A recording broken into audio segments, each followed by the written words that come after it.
Brought to you by NBC bearing, भारताची पहिली bearing उत्पादक. आपल्या सोबत आहेत राष्ट्रीय ओबीसी महासंघाचे राष्ट्रीय अध्यक्ष डॉक्टर बबनराव तायवाडे सर.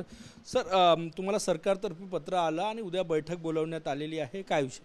नाही, विषय नाही. आपल्याला कल्पना आहे की ज्या दिवशी माननीय मंत्री अतुलजी सावे यांच्यासह सरकारचं शिष्टमंडळ आम्हाला भेटायला आलं होतं आणि त्यांच्यासोबत सखोल चर्चा झाल्यानंतरच त्यांनी त्या ठिकाणी सांगितलं होतं की या ठिकाणी आम्ही आमचे मुद्दे मांडलेले आहे, आपले सर्व मुद्दे आम्हाला मान्य आहे, पण याच्यावरती सविस्तर चर्चा करण्याकरता मंगळवारी मुंबईला सर्व सचिवांसोबत आपण एक बैठक घेऊन त्या बैठकीमध्ये आपल्या ज्या मागण्या आम्ही मान्य करतो आहे त्याचे शासन निर्णय किती दिवसामध्ये आणि कोणत्या तारखेला आम्ही काढू हे आपल्याला नक्की सांगू. त्या अनुषंगाने उद्या मुंबईला 4:30 वाजता सह्याद्री अतिथीगृहावर ही बैठक आयोजित केलेली आहे आणि त्या बैठकीमध्ये पुन्हा उद्या सविस्तर चर्चा होऊन प्रत्येक मागणीचे शासन निर्णय सरकार आम्हाला किती तारखेला किती दिवसात देतील यावर संपूर्ण चर्चा होणार आहे.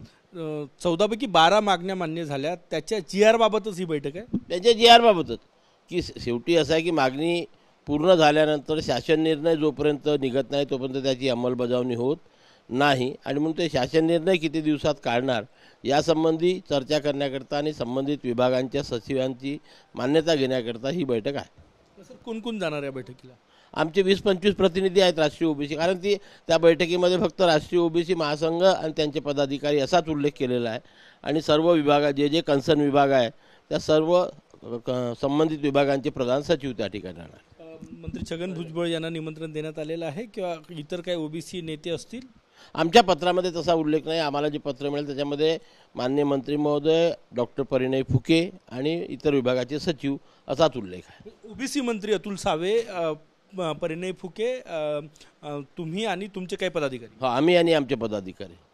ओबीसी नेते आहेत, ते मंत्री आहे, सरकारमध्ये आहे छगन भुजबळ, त्याची नाराजी पण होती, त्यांना या बैठकीला बोलावलं नाही? आमच्या पत्रामध्ये उल्लेख नाही. त्यांना स्वतंत्र पत्र दिलं का तर मला माहीत नाही, पण आमच्या संघटनेला जे पत्र मिळालं त्यामध्ये फक्त माननीय नामदार अतुलजी सावे, डॉक्टर परिणयजी फुके, संबंधित विभागाचे सर्व सचिव आणि राष्ट्रीय ओबीसी महासंघ व त्याचे पदाधिकारी एवढाच उल्लेख आहे. तुम्ही छगन भुजबळ यांना बोलणार की चला बैठकीला, निमंत्रण देणार तुमच्याकडून? नाही, तसं देता येत नाही ना, कारण त्यांना आधीच नावं द्यावी लागतात आणि भुजबळ साहेबांना मी थोडी म्हणू शकतो की माझ्यासोबत तुम्ही चला.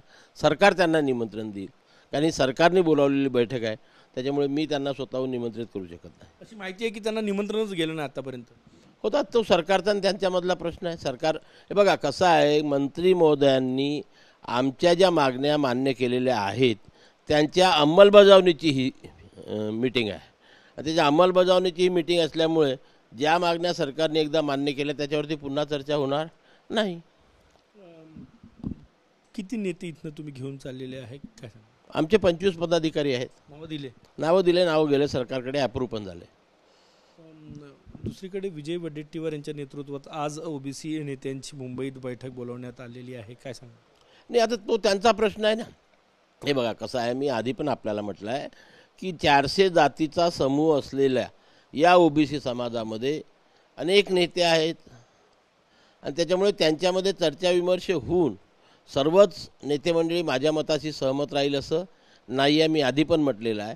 पण ज्यांना ज्यांना वाटते की हा GRमुळे ओबीसीचं नुकसान होणार आहे ते त्याच्यावरती चर्चा करतील, लिगल लोकांशी कन्सल्ट करतील आणि नंतर कुठल्या तरी निष्कर्षावरती येतील.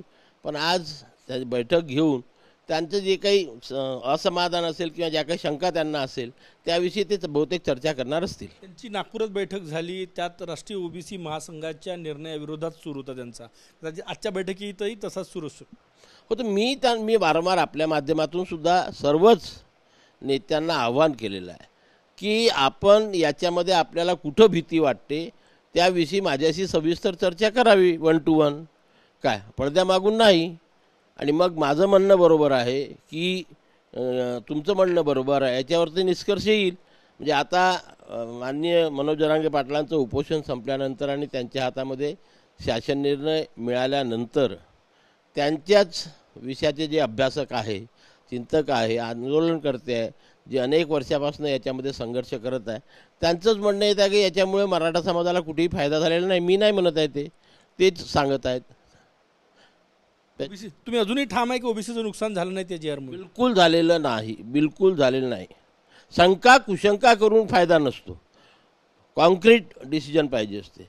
माझ्या मनामध्ये कुठल्याही प्रकारची शंका नाही आणि कुठलंही नुकसान झालेलं नाही. विजय वडेट्टीवार जी म्हणतात की ओबीसीचं नुकसान झालेलं आहे, त्यांची काय भूमिका आहे? त्यांना तुम्ही एकत्र काम केलेलं आहे आतापर्यंत? नाही, ते त्यांनाच विचारावं लागेल. एकत्र जरी काम केलं तर एखाद्या विषयावरती मतभेद असू शकतात, ते त्यांचं मत असू शकते, पण माझं मत नाही. मी ठामपणे आजही ठाम आहे की यामुळे किंवा या शासन निर्णयामुळे ओबीसीचं कुठलंही नुकसान झालेलं नाही. शेवटचा प्रश्न, मंत्री छगन भुजबळ समता परिषदेमार्फत न्यायालयात जायचं का याविरोधात, याबाबत निर्णय घेण्याची शक्यता आहे 1-2 दिवसामध्ये. त्यांनी म्हटलं होतं की अभ्यास करून मी निर्णय घेतो म्हणून. मी ते आधीच सांगितलं होतं, मी आपल्याला सांगितलं होतं की आम्ही वरिष्ठ विधितज्ञांशी चर्चा करू आणि अंतिम निर्णय आला आणि जर धोका आहे असं मला कळलं तरच आम्ही न्यायालयात जाऊ. आम्ही त्यांच्या अंतिम निर्णयाची प्रतीक्षा करतो आहे. मुख्यमंत्र्यांनी पुन्हा एकदा म्हटलं की ओबीसीच्या आरक्षणाला धक्का लागला नाही. स्पष्टच म्हटलं आहे त्यांनी, सर्व पेपरने छापलेलं आहे की आम्ही सरसकट कुणबी प्रमाणपत्र देण्याचे आदेशसुद्धा या शासन निर्णयामध्ये नाही आणि ओबीसीच्या आरक्षणाला कुठेही धक्का लागलेला नाही.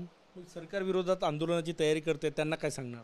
नाही, त्यांनी मी सांगितलं पुन्हा की या जी-आरचं विधितज्ञांच्या मार्फत सविस्तर वाचन करावं आणि कुठे कोणत्या पॉईंटमुळे शंका नाही पाहिजे मला, कॉन्क्रीट की या पॉईंटमुळे या वाक्यामुळे ओबीसीच्या आरक्षणाला धोका होतो आहे तर मी समजील.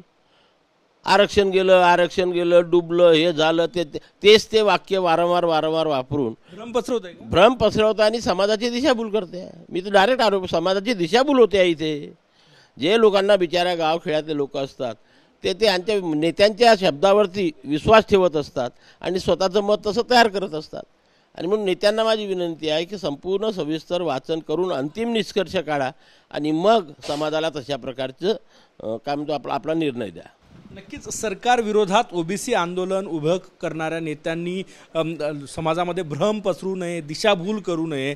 या जी-आरमुळे ओबीसी समाजाचं काहीही नुकसान झालं नाही याचा पुनरुच्चार केलेला आहे राष्ट्रीय ओबीसी महासंघाचे राष्ट्रीय अध्यक्ष डॉक्टर बबनराव तायवाडे यांनी. Cameraman Sachin सयामसह Gajanan Mate, TV9 Marathi, Nagpur. Brought to you by NBC bearing, भारताची पहिली बेअरिंग उत्पादक.